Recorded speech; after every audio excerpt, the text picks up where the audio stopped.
Let me tell you one of my favorite stories. It's about an American businessman and a Mexican fisherman. The story goes like this. An American businessman who was severely overworked visited his doctor. The doctor told him that he's stressing himself with his job too much and that he needs to take a break to reset himself. The businessman obliged, and the next week he took a vacation to a small coastal Mexican village. However, on the very first morning, he already got an urgent call from the office. Because he was stressed out and unable to fall back asleep, the businessman walked out to the pier to clear his head.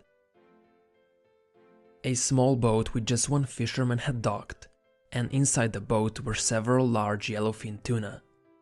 The American complimented the Mexican on the quality of his fish. "How long did it take you to catch them?" the American asked.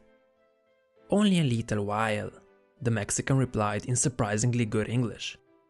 "Why don't you stay out longer and catch more fish?" asked the American. "I have enough to support my family and give a few to friends," the Mexican said as he unloaded them into a basket. The American was visibly puzzled. "But what do you do with the rest of your time?" asked the American. The Mexican looked up and smiled. "I sleep late, fish a little, play with my children, take a siesta with my wife, and stroll into the village every evening where I sip wine and play guitar with my amigos. I have a full and busy life, senor." The American laughed and stood tall. "Sir, I am a Harvard MBA and I can help you. You should spend more time fishing, and with the proceeds you would get from selling the fish, you could buy a bigger boat. In no time, you could buy several boats with the increased haul. Eventually, you would have a fleet of fishing boats." The American continued. "Instead of selling your catch to a middleman, you would sell directly to the consumers, eventually opening up your own cannery. You would control the product, processing, and distribution.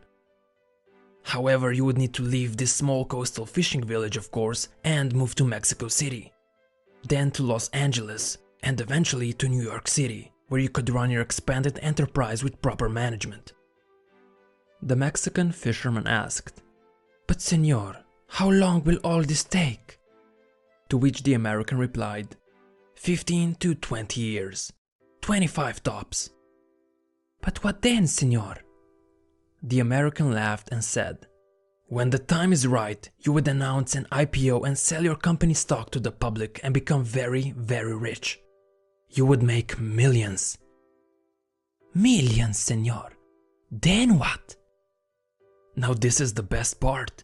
You could finally retire and move to a small coastal fishing village. There you would sleep late, fish a little, play with your kids and take a siesta with your wife.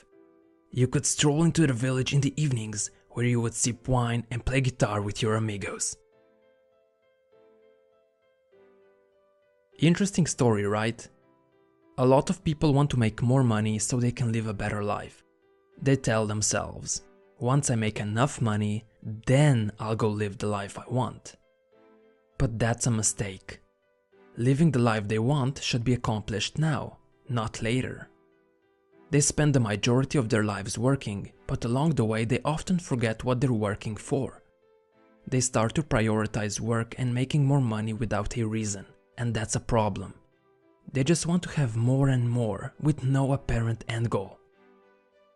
The Mexican Fisherman Story is here to remind you to take a step back and think about what you're actually working for and what you already have. Every so often you should reflect on and reevaluate your priorities. There is more to life than just work and money after all. Don't get me wrong, having money is a necessity, and working hard is a positive trait, but you shouldn't blindly chase money just to have more of it. I think it's important to have a clear vision of what you're working towards, so that one day you're actually able to say, "I have enough and I don't need more." Thanks for watching. If you liked the story, share it with someone who might benefit from it. I want you